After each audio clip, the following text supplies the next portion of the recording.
Take me to 1930s Nazi Germany, Yeah. the Munich and the Berlin tension that we all laid out beautifully. How did Pervitin come into the picture? Well, the Nazis managed to grab power on January 30th, 1933, and they immediately become an anti-drug regime. That is important to them because the only intoxication they allow from now on in Germany is the Nazi intoxication, is the ideological intoxication. So they quickly install concentration camps, which were at the time run by the SA, not the SS, takes over later and turns the concentration camps into an industry. The first SA concentration camps were in cellars in Berlin or in the countryside. And some of the first people that landed in these cellars and were disciplined were drug users. Also, anti-Semitic policies, which were very important from the day one for the Nazis. Like anti-Semitism is the defining pillar of National Socialism, the core of it, really. They quickly connected anti-drug policies with anti-Semitic policies. They claimed the Jews in Germany, the German Jews, were taking more drugs than the non-Jewish Germans. And National Socialism's goal was to purify the German body. So they saw the whole folk, the country, the people, as one body, and that has to be purified. So all Jews are poison, but not only Jews. Everyone who thinks differently, communists are also poison. Jews are the worst poison, but a lot of and then you create this clean body. And obviously drugs have no position in that. If you're addicted to drugs, that's weak. You're a morphinist. You use cocaine, that's all degenerate, that's Jewish, that's Jewish doctors are all morphinists, So that Nazi Germany, and Hitler was the shining example of the person who doesn't take drugs. He didn't have a private life. He didn't even have a body. He just led the Volksbody, So Hitler was on not putting any poisons into him. He stopped smoking cigarettes in the 1920s already. He never touched alcohol. Vegetarian, no caffeine even.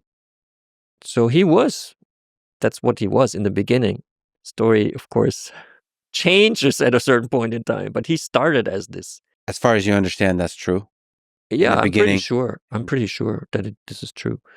Also, vegetarianism was a right-wing thing in Germany. It was an elitist thing. If you were vegetarian, you had a higher frequency, which kind of gave you superiority over, let's say, like these workers who need to eat the sausage so he can, do the work. Like Wagner, the composer, he was a vegetarian. Hitler was impressed by Wagner. So vegetarianism, I think that's all true. I think Hitler was like that. And it's hard to be like that, actually. And I think that gave him an attraction inside the movement, which were all like drunkards, and Goering using morphine all the time because of his pain. He got used to morphine. So the movement wasn't like this, but he was like this. So he symbolized that whole approach of cleanliness, like purity. So then how does methamphetamine come into the picture? It's totally absurd. That's why I thought it was fun researching this, because it doesn't make sense, And, they used this simple trick by, defining what is a drug, an illegal drug, and what is not. Because drugs don't have it written on them, this is an illegal, dangerous drug. Drugs are basically neutral. These are molecules, So the methamphetamine molecule was found in a Berlin-based company called the Temmler Company. And the head of Temmler, he was very upset with the Olympics in 1936 because an Afro-American athlete, Jesse Owens, was running faster than German superheroes with the best genes. How can this be? So they thought that he was on something because he won, I think, 5 gold medals. It was ridiculous. This was supposed to be Germany's games, and then Afro-American runs better than the Aryan Übermensch. So the only explanation is he took a drug. He took probably Benzedrine, which was a legal amphetamine. And also there were no doping checks at the Olympics. And if you take an amphetamine, of course, you can run a bit faster, maybe, that, when it kicks in. That this has to do with the immense release of dopamine in the brain. But it was never proven that Owens used any type of drugs. But the head of the Temmler company, he said, we have to prevent this. We have to invent a better amphetamine. We have to make a German amphetamine that is stronger than the American Benzedrine. So his main chemist, Fritz Hauschild, he did research and he found that in 1917 in Tokyo, a Japanese chemist had made methamphetamine. And he remade that methamphetamine and they tested it among themselves, the chemists in the Berlin pharmaceutical lab, and they loved it. Like they made pure methamphetamine and, they had a really good time and they were like more active. They were talkative because that's what happens on methamphetamine. So the company really thought this is a great product and they turned it into a product. They went to the patent bureaucracy and got the patent for methamphetamine. And then it quite quickly came onto the market. It was labeled as Pervitin, which is kind of a great name because it has like the perverse already in it. And this Pervitin was available in any pharmacy. So you didn't need a prescription. A child could go and buy 10 packs of pure methamphetamine. So methamphetamine was also very cheap. So it became quite popular because people, talked about it. Did they understand the side effects and negative effects of methamphetamine? Did they care? They didn't really know what it was. I mean, I went to the archive of that company also, of course. So they were like, what is it good for? Like, I just feel great when I take it and I have more energy. And they didn't know if that could be a product. Like it was 1937, 38 when they were discovering it. But also, how did they think about the fact that this is a drug? Well, they called it a performance enhancer. Got it. Is drinking a coffee in the morning a drug? I mean, it is a drug, but we don't think of it as a drug. It's legal. And this was kind of how meth was treated in Germany. It was normal to use it. Like you had a very important business meeting. Of course, you would take a Pervitin. There's a movie by Billy Wilder called 1, 2, 3, a very good movie. And he shows the American executive. The movie said right after the end of the Second World War. So we see I think it's a Coca-Cola executive, American, and he says to his secretary, how should I have the morning coffee? I think half of a Pervitin. So Pervitin was also normal. It wasn't stigmatized.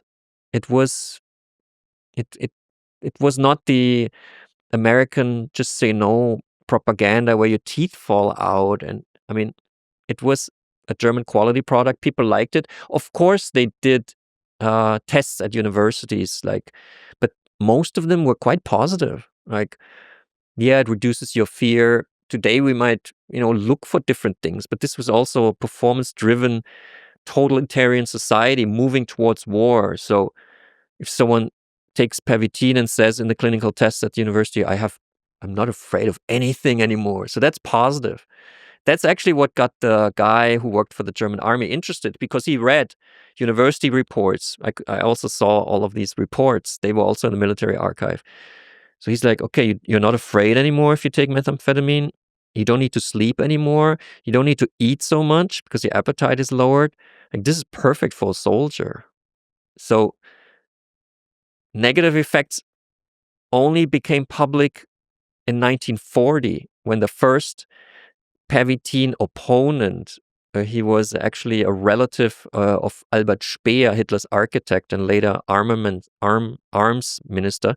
He was this Speer psychologist. He was the first one who said, wait a minute. First of all, methamphetamine is against the Nazi ideology because now we're all taking a drug to be high performers. We have to be high performers without a drug. And he also said, the obvious, this is going to make you addicted, etc. This will create a tolerance. So only then the first negative reports came out. Before that, what Temmler did and then what the universities did, They all thought methamphetamine is really good. So what was the process of convincing the German military, the Wehrmacht army, to use it at scale? Well, Professor Ranke was employed by the army, so it was his job to find things that would improve the performance of the German soldier. I always imagine him like a James Bond character, like Q, who develops like gadgets and stuff, because he also developed gadgets. So he was quite he was an academic, but he was also a soldier, he was employed, but he was basically running this institute, examining it, and he was so convinced that Pervitin is the answer to his question how to beat the main opponent of the German soldier. And that was not the British soldier, not the French soldier, not the Russian soldier, that was fatigue. He had been looking for a way to keep a soldier awake longer. So when he read these reports from universities, he did his own tests in the military academy with young medical officers.